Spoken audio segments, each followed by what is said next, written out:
Hello, મારું નામ છે મયુર ચૌહાણ. તમે મને છેલ્લો દિવસ અને કરસનદાસ પેઇન્ડ્યુઝ જેવી ગુજરાતી ફિલ્મમાં અભિનય કરતા જોયો હશે. અત્યારે વાત કરવી છે આરાધ્યા ક્લાસીસની, જ્યાં બોર્ડ, ગુજકેટ, JEE અને નીટ જેવી એક્ઝામની તૈયારીઓ એક જ જગ્યા પર થાય છે. અને આરાધ્યા ક્લાસીસ સાથે મારા મિત્ર છે અલ્કેશ બારોટ, એ જોડાયેલા છે. તો એમને ખૂબ ખૂબ શુભકામનાઓ અને join Aaradhya classes. Thank you. Hello बच्चा लोगों, कैसे हो? बढ़िया. चलिए, मेरा नाम है Alkesh sir from Aaradhya classes C T M Ahmedabad. आज हम भाई क्लास 12 वाले इंग्लिश मीडियम वाले बच्चे हैं, साइंस जो उसका फिजिक्स में जो चैप्टर 3 है करंट इलेक्ट्रिसिटी, उसका पार्ट 11 लेके आए हैं दोस्तों. तगड़ा वाला पार्ट है. 10th पार्ट तक आपने पढ़ा है, मोबिलिटी तक हम आए हैं, ठीक है ना. मोबिलिटी के बाद ये है resistivity of various type of material. Material बहुत टाइप के होते हैं दोस्तों. Conductor, insulator, semiconductor, super conductor, है ना, बहुत सारे मटेरियल्स होते हैं. And temperature dependency of that resistance, resistivity. जो रेजिस्टिविटी है वो टेम्परेचर पे कैसे डिपेंड रहती है, क्या फॉर्मूला है दोनों का, वो सब आज डिस्कशन में लेंगे, ठीक है. तो चलिए, ये छोटा पार्ट है दोस्तों, कुछ ज़्यादा समझाने वाला पार्ट नहीं है, लेकिन थियरी है आपका टेक्स्ट बुक में तो लेना पड़ेगा. अच्छा, ये टेक्स्ट बुक का लेक्चर है दोस्तों, प्लीज़ इसको कतई जी नीट का लेक्चर ना समझिएगा. चलिए आ जाइए, स्टार्ट करूं. कंफर्म? चला जा, तेरे ऐसा कौन हो. चल दोस्तों, I have 3 type of material: conductor, insulator and semiconductor. ठीक है, चला जा दोस्तों. Conductor, insulator and semiconductor. Okay, पहला माइंड में आता है दोस्तों, कंडक्टर किसको बोलते हैं. फटाफट 9th-10th की बातें ले लूँ. सम एक सेल है मेरे पास. हाँ, वही रुपए वाला वो नहीं आते 10-10 रुपये वाले टीवी के सेल, उनकी बात कर ले. ओके, और एक सामने मैंने एक बल्ब रखा हुआ है. जुम जुम जुम जुम. अब मैंने एक वायर कनेक्ट कर दिया है. जुप जुप. यहाँ पे भी टर्मिनल होंगे ना भैया. हाँ, ये वायर है कॉपर का. It is copper wire. Copper is a conductor. क्यों? तभी तो सर हम देखेंगे, कॉपर का वायर ज्वाइन करता हूँ ना तो बल्ब ग्लो होता है, बल्ब प्रकाशित हो जाता है. मतलब कि कॉपर इज अ कंडक्टर. तो ये कंडक्टर का मतलब है जो इलेक्ट्रिसिटी, मतलब कि करंट कंडक्ट करता है, करंट को जाने देता है, ठीक है. Which allows the, it allow the conductor. Okay, it allow the current. Okay, चलिए एग्जाम्पल्स बहुत सारे मेरे पास, बहुत सारे एग्जाम्पल्स है, जैसे कि आयरन, फिर aluminium, gold, silver, human body. Yes, good conductor. चलिए ठीक है, पक्का. बहुत सारे हैं. ठीक है, इतने बहुत हो गए. चलो ठीक है भैया, कॉपर तो लिख दिया मैंने.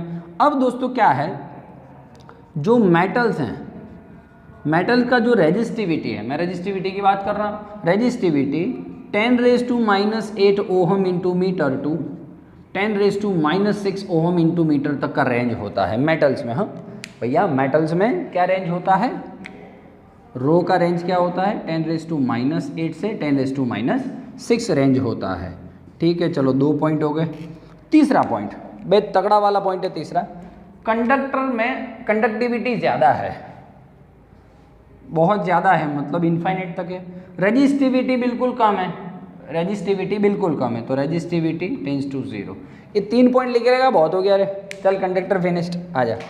अब दोस्तों मैं इंसुलेटर की बात कर रहा हूँ, तो सेम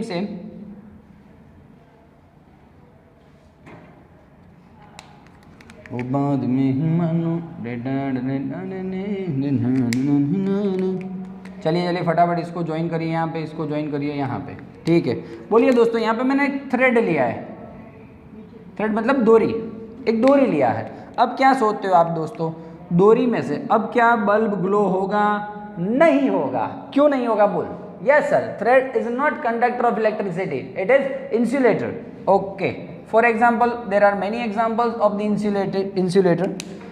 वन इज थ्रेड, फिर कॉटन, फिर प्लास्टिक, सिरेमिक, रबर, बहुत सारे. ठीक है, इंसुलेटर का जो रेजिस्टिविटी होता है इससे कम होगा या ज़्यादा होगा? इंसुलेटर का रेजिस्टिविटी कंडक्टर से ज़्यादा या कम? सर ज़्यादा होगा, रेजिस्टिविटी बहुत होगा, इसलिए तो सर जान ही नहीं दे रहे करंट को। तो इसका रेजिस्टिविटी इंसुलेटर का कंडक्टर के रेजिस्टिविटी से 10⁻18 टाइम है। ओहो सर पहली बार पता चला हमको तो ये सब 8वीं 9वीं की बातें, 9वीं स्टैंडर्ड की बातें, 10th की बातें हैं। ठीक है, चलिए ये नया मुद्दा है। तो इसमें रेजिस्टिविटी बहुत ज़्यादा हो गई, resistivity tends to infinite, conductivity बहुत कम हो गई मतलब टेंड्स टू 0। इतना सिंपल कॉन्सेप्ट हम समझ रहे हैं। बोलिए डन है बेटा, क्लियर है? चला जाइए। सेमीकंडक्टर सर कार्बन है, फिर सिलिकॉन है, फिर जर्मेनियम है ना, तीनों सेमीकंडक्टर एग्जाम्पल हैं अच्छे वाले। ठीक है, चलिए आ जाइए। अब दोस्तों सेमीकंडक्टर का क्या है हालचाल? सेमीकंडक्टर का जो रेजिस्टिविटी है वो कंपेयर टू कंडक्टर क्या होता है? ज़्यादा होता है। कंडक्टर में तो रेजिस्टिविटी कम ही होती है बिल्कुल, और सेमीकंडक्टर है आधा कंडक्टर, मतलब थोड़ा कंडक्टर है, ऐसा थोड़ा कंडक्टेंस कर लेता है, करंट को पास होने देता है।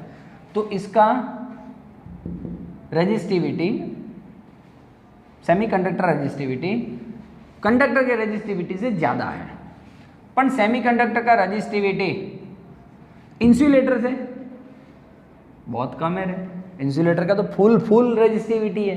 हाँ, तो ऐसा लिख सकता हूँ सबसे ज़्यादा रेजिस्टिविटी किसका? इंसुलेटर का। उससे कम रेजिस्टिविटी किसका? सेमीकंडक्टर का। और सबसे कम रेजिस्टिविटी किसका? कंडक्टर का। तो इस हिसाब से आप अच्छे अच्छे पॉइंट्स लिख सकते हो। मतलब इसको पॉइंट्स में बना के लिखना है यार। क्या लिखेगा? Yes, here we can say that resistivity of semiconductor is more than the conductor resistivity of conductor, but resistivity of semiconductor is less than that of insulator. Okay, so now we can write three portions: conductor, insulator and semiconductor. That's it. This is all about the resistivity of various type of material. इतना तो बहुत हो गया ठीक है board के लिए। तो अब आ जा, मुद्दा मेरा ये है टेम्परेचर डिपेंडेंसी ऑफ रेजिस्टिविटी। दिख रहा है बच्चों को? ठीक है okay. Temperature dependency of resistivity मतलब कि टेम्परेचर मतलब T, रेजिस्टिविटी मतलब रो। और रो जो रेजिस्टिविटी है वो टेम्परेचर पे कैसे डिपेंड करती है, टेम्परेचर के साथ कैसे वेरी करती है। जैसे जैसे टेम्परेचर वेरी कर रहा है वैसे वैसे रेजिस्टेंस कैसे वेरी कर रहा है। देख, रेजिस्टेंस मतलब रेजिस्टिविटी कैसे वेरी कर रही है। ओके भाई, रेजिस्टिविटी क्या है? कंडक्टर का एक मतलब किसी भी वायर का एक लक्षण है, उसका गुणधर्म है। ठीक है, प्रॉपर्टी है ऐसा। चलिए आ जाइए। ये रेजिस्टिविटी कहाँ से आ रहा है मेरे पास? ये हमारे पास रेजिस्टेंस का फॉर्मूला था। तो resistivity is equals to RA/L। ठीक है, चलो आपको बुक में बोला है डेफिनेशन लिख देना इसका। रेजिस्टिविटी का डेफिनेशन बोलिए। Yes, resistance of conductor of unit length and unit area is called resistivity. आपके हिसाब से लिख देना। ठीक है, बहुत धीमे धीमे हम बात करेंगे। चलिए, if for a limited range of temperature, for a limited range of temperature, for a limited range of temperature, if temperature is not too large, at that time relation between rho and T can be given as rho T is equals to rho 0 1 plus alpha T minus T0। ये है दोस्तों relation. ये है क्या है मैं समझा रहा हूँ, 2 मिनट के लिए रुकिएगा। कभी कभी ये रिलेशन को ऐसे भी लिखते हैं rho theta is equals to rho 0 1 plus alpha theta minus theta 0। That's it. It's okay, मैं समझा रहा हूँ क्या होने वाला है क्या नहीं होने वाला है। ठीक है, चलिए आ जाइए। अगर मेरे जहाँ पे ये सब क्या तामझाम है सर, ये डायरेक्ट फार्मूला आ गया। तो दोस्तों आपके सिलेबस में डायरेक्ट फार्मूला दिया है, इसका प्रूफ दैट की कोई ज़रूरत नहीं है। चलो थियरी है बैठा बैठा। हाँ, ये अलग से पूछते हैं थियरी, ये अलग से पूछते हैं दोस्तों, ठीक है ना। चलो आ जाओ। वेयर T0 क्या है, T0 या थीटा 0 कुछ भी बोलो आप, थीटा यहाँ पे एंगल नहीं है, टेम्परेचर है। हाँ बिल्कुल, हाँ हो सकता है ना, ऐसा तुम तो थीटा को एंगल मान के चले हैं बचपन से सर, 5वीं 6वीं में पढ़े तब से थीटा थीटा थीटा थीटा करते हो है ना। चला जा। T0 मतलब reference temperature, reference temperature, initial temperature. T is equals to any temperature, any reference बोल सकते हैं ना, तो कुछ भी हो सकता है, मतलब टेम्परेचर, हाँ एट एनी टाइम, कोई भी टेम्परेचर है। अब उसके रिगार्डिंग में रो जीरो क्या है, रो जीरो मतलब resistivity, resistivity eight reference temperature, reference temperature T0, उस पर उस टाइम रेजिस्टिविटी कितना है, रो टी का मतलब resistivity at T temperature, T temperature पे रेजिस्टिविटी कितना है। भैया सिंपल है, देख मैं बोल रहा हूँ 0 डिग्री सेल्सियस पे रेजिस्टिविटी है 5 ओहम इंटू मीटर, आगे जाके 100 डिग्री सेल्सियस पे रेजिस्टिविटी है 5 इंटू 23 ओहम इंटू मीटर। मैं ये बात कर रहा हूँ, मैं ये बात कर रहा हूँ। तो ये हो गया स्टार्टिंग में रेफरेंस टेम्परेचर पे रेजिस्टिविटी 5, और बाद में कोई भी टेम्परेचर मतलब टी टेम्परेचर 100 डिग्री सेल्सियस, उस पर रेजिस्टिविटी 5.23। समझ रहा है कि नहीं समझ रहा है। तो ये बात हो रही है। अभी मैं सम्स लूँगा इसके, तो आपको ज़्यादा समझ में आएगा, है ना। अब ये थियरी आपके इतना ही लिखना है आपको। अब मान लो यहाँ पे थीटा में बात की हो, कुछ कुछ सम्स हैं आपकी टेक्स्ट बुक में NCERT में, जहाँ पे T0 को थीटा बोला है, अरे T0 को थीटा 0 बोला है, और T को क्या बोला है, थीटा बोला है, ठीक है। तो आप देख लेना उस हिसाब से। चलिए आ जाइए। वेयर अल्फा, अल्फा बच गया भैया, ये रहा अल्फा, क्या है, ये हो गया दोनों, ये हो गया, ये अल्फा बच गया। अल्फा क्या है, where temperature coefficient of resistivity, temperature coefficient of resistivity, ठीक है दोस्तों। इस तरफ से आपको एक फंडा फोकस देना चाहूँगा। आपका अल्फा का यूनिट निकालने को बोले तो क्या करेगा, देखो रो टी के नीचे रो 0 चला जाएगा, 1 plus alpha into delta T बोल सकता हूँ, T माइनस T0 मतलब डेल्टा टी। इसका यूनिट क्या हो गया, यूनिट लेस, ये गया, ये भी गया। अब अल्फा क्या बचा, 1 अपॉन डेल्टा टी बचा। तो बोल डेल्टा टी मतलब क्या, सेल्सियस। जितना टेम्परेचर डिफरेंस है दोस्त, तो जितना सेल्सियस में होगा उतना ही केल्विन में होगा, तो आप 1 अपॉन केल्विन भी बोल सकते हो, ठीक है। तो चलिए यूनिट, अल्फा का यूनिट क्या होगा, तो सेल्सियस इनवर्स और केल्विन इनवर्स, ठीक है। तो ये दोस्तों बातें होने वाली हैं आगे जाके। अच्छा, आपकी बुक का फिनिश्ड हो गया भैया, टेक्स्ट बुक क्लियर है। अब थोड़ा सा मैं मेरे हिसाब से ऐड करता हूँ। इक्वेशन 1 को मतलब रिजल्ट 1 को दोनों तरफ, बोथ साइड L/A से मल्टीप्लाई कर लो भैया। चलो इक्वेशन 1 को बोथ साइड्स L/A से मल्टीप्लाई करो। चलो rho T to L/A is equals to rho 0 L/A 1 plus alpha T minus T0। Okay, हाँ इक्वेशन 1 को मैं L/A से मल्टीप्लाई कर रहा हूँ।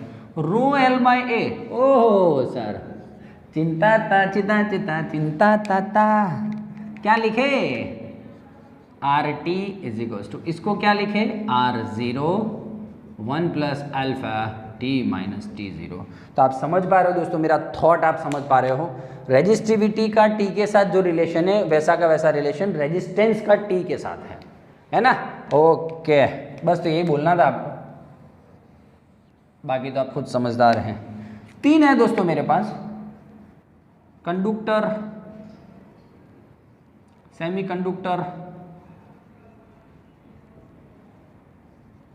एलॉय। एलॉय मतलब mixed material, mixed material, nickel copper वॉपर जो सब मिलाना है मिक्स करके और मैंने मटेरियल बनाया हुआ है, एलॉय बोलते हैं जिसको। अब मेन क्वेश्चन तो भूल ही गए सर हम, temperature dependency of resistivity. Formula तो आ गया, गोख लिया हमने, पर एक्चुअली मैं दोस्तों आगे एक थियरी में लेने वाला हूँ, उसमें आएगा जैसे जैसे कंडक्टर का बिहेवियर क्या होता है, जैसे उसका टेम्परेचर बढ़ाते हैं रेजिस्टिविटी बढ़ता जाता है दोस्तों, रेजिस्टिविटी बढ़ता जाता है। कैसे? जैसे ये वायर है, एक मिनट, ये वायर है, उसमें इलेक्ट्रॉन्स दौड़ेंगे, इलेक्ट्रॉन्स दौड़ते हैं ना दोस्तों तो अंदर हीट प्रोड्यूस होता है I²RT के हिसाब से, वो इस चैप्टर के एंड में है, समझाऊंगा। तो हीट प्रोड्यूस होता है दोस्तों, हीट प्रोड्यूस होता है ना तो अंदर का टेम्परेचर बढ़ जाता है दोस्तों, अंदर का टेम्परेचर बढ़ जाता है ना तो वायर में बहुत सारे चेंजेस आना स्टार्ट हो जाते हैं, जिसमें एक चेंजेस है ये, उसका रेजिस्टिविटी बढ़ जाता है ना। चलिए, सेमीकंडक्टर में उल्टा है, T बढ़ता है ना तो रेजिस्टिविटी कम हो जाता है, और एलॉय में तो उससे भी जोरदार है, rho does not depend much on temperature, temperature पे डिपेंड करता है, इतना ज़्यादा भी नहीं। टेम्परेचर 200 से 800 कर दूं ना, 200 केल्विन से 800 केल्विन, तब तक में रेजिस्टिविटी 1.1 है तो 1.2 होगी, बस इतना है ना, तो इतना कोई ज़्यादा फर्क नहीं पड़ता है मिक्स्ड में, ठीक है। चलिए, तो आपका यहाँ तक थियरी फिनिश हो रहा है। आपको लिखना हो तो एक्स्ट्रा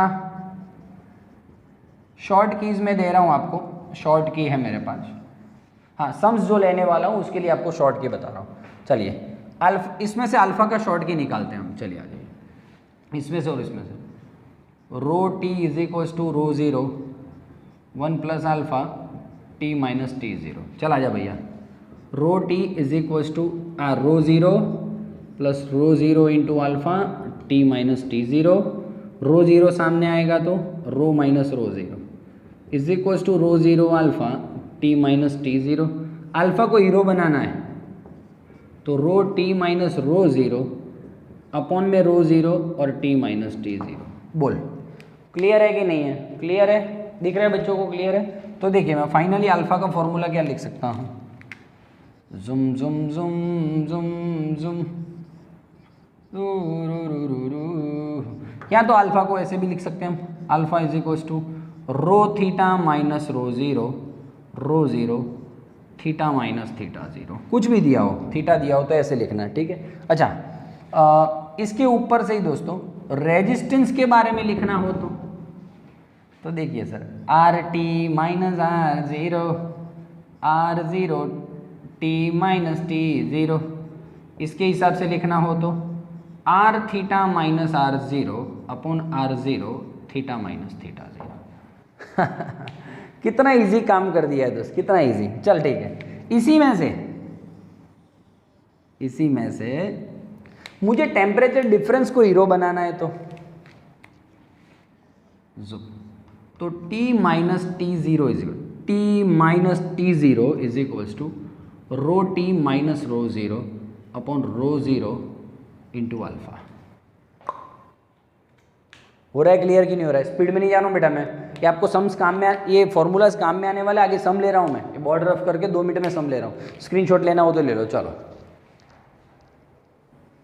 चलो भाई, बोर्ड रफ हो चुका है, ये हमने आपको फॉर्मूलाज बताए हुए हैं, ठीक है। चलिए आ जाइए, सम क्या पूछते हैं आपको एक्चुअली में एग्जाम में, कि भाई 0 डिग्री सेल्सियस पे तेरा रेजिस्टेंस 5 है, वायर का रेजिस्टेंस 5 है, स्टार्टिंग में T0, रेजिस्टेंस को R0 बोल देंगे, फिर टेम्परेचर 100 डिग्री सेल्सियस है मतलब T, तब रेजिस्टेंस इतना है RT, तो अल्फ़ा फाइंड करो। क्या प्रॉब्लम है? हाँ सर, कुछ प्रॉब्लम नहीं है। Alpha is equals to RT minus R0 T minus T0, RT 5.23 minus R0 मतलब 5, R0 5, T minus T0 100 minus 0 मतलब 100। हाँ, ये भाई 100 माइनस 0 मतलब 100 सेल्सियस हुआ या 100 केल्विन, सेम है। क्यों? क्योंकि टेम्परेचर डिफरेंस है, टेम्परेचर डिफरेंस सेल्सियस में और केल्विन में सेम होता है। ओके, चलो भाई, ऊपर हो गया 0.23 अपॉन 5 इंटू 100, ये पॉइंट करूँगा तो 100 आ जाएगा। 23 अपॉन 5 मतलब 4.6 20, हाँ ठीक है, चलो, और 10⁻⁻⁴ सेल्सियस इनवर्स, ये आपका अल्फ़ा आ गया। बोल, इतना इजी काम है दोस्त, 2-2 3-3 मार्क्स ले लाते बच्चे इसमें, इतने में 2-2 3-3 मार्क्स मिल जाते बच्चों को। चल एक सम और कर दे, आजा, तेरे जैसा कौन हो। चलिए ओके 20 डिग्री सेल्सियस टेम्परेचर तब ओहम रेजिस्टेंस, तो मतलब T0 और रेजिस्टेंस R0। अब टेम्परेचर हो गया 100, तो रेजिस्टेंस कितना, मतलब RT फाइंड करना है। अरे sir RT is equals to R01 plus alpha T minus T0 धिंचक RT फाइंड करना है। R0 100 है, 1 प्लस अल्फा कितना है, इतना है सर, इतना मतलब कितना मालूम है, 0.0017। बोल हाँ ठीक है। ये पॉइंट उड़ा, नीचे 10 आया, 10 ऊपर गया तो 10⁻⁻4 हो गया। 17 है और 10⁻⁻4 है, 4 मिंडी 0.0017, 0.0017। और ये T माइनस T0 मतलब 100 माइनस 20 मतलब 80। जो आंसर आए वो लिख देना। बोल भाई क्या एकदम इजी है कि नहीं है, बोल समझ लाए कि ना आए। ठीक है दोस्तों, ये खाली टेम्पररी सम लिए हैं, आपको थॉट समझ में आए सम का। बाकी मैं ओरिजिनल इसके जो टेक्स्ट बुक के सम है और एक्स्ट्रा सम से और कुछ, वो नेक्स्ट पार्ट नंबर 12 में लेके आ रहा हूँ। बिल्कुल पार्ट 12 में लेकर आ रहा हूँ, मजे से लेके आ रहा हूँ दोस्त, ठीक है ना। तब तक के लिए थैंक यू वेरी मच। एक बार स्क्रीनशॉट ले ले चल। और भाई वीडियो कैसा लगता है कमेंट बॉक्स में लिखो तो सही यार। हाँ कैसा लगा, कुछ भाई क्या है, कुछ प्रॉब्लम है, वेरिएशन है फील क्या हो रहा है आपको, प्लीज़ कमेंट बॉक्स में लिखा करिए, हमारा जोश बढ़ता है और आगे और मोटिवेट होता है कि कोई थोड़ा बच्चों के लिए अच्छा लगे। आप देखना टेक्स्ट बुक में और कंपैरिजन करना दोस्तों, है ना, जी जान लड़ा देते हैं आपको कॉन्सेप्ट क्लियर करवाने में। ठीक है चल बाय बाय, टेक केयर और कमेंट में अच्छा कुछ लिखना, बाय। હાય હું છું આકાશ ઝાલા. તમે મને જી હેલારો અફરાતફરી ગુજ્જુભાઈ ધ ગ્રેટ જેવી ઘણી બધી ફિલ્મોમાં અભિનય કરતા જોયો હશે અને તમને બહુ જ ખૂબ હસાયા છે, ક્યાંક રડાયા છે અને ક્યાંક બીવડાયા છે. તો આજે હું તમારી જોડે વાત કરવા આવ્યો છું આરાધ્ય ક્લાસીસની. આરાધ્ય ક્લાસીસ એક એવું પ્લેટફોર્મ છે જ્યાં એક જ પ્લેટફોર્મની નીચે બોર્ડ, ગુજકેટ, JEE અને નીટ નામની એક્ઝામની તૈયારીઓ બહુ સુંદર રીતે કરાવવામાં આવે છે. અને આ ક્લાસીસ સાથે મારા બહુ જ અંગત મિત્ર અલ્કેશ બારોટ જોડાયેલા છે. તો એમને ખૂબ જ શુભકામનાઓ અને હું તમને બધાને બહુ જ વિનંતી કરું છું કે પ્લીઝ જોઈન આરાધ્ય ક્લાસીસ.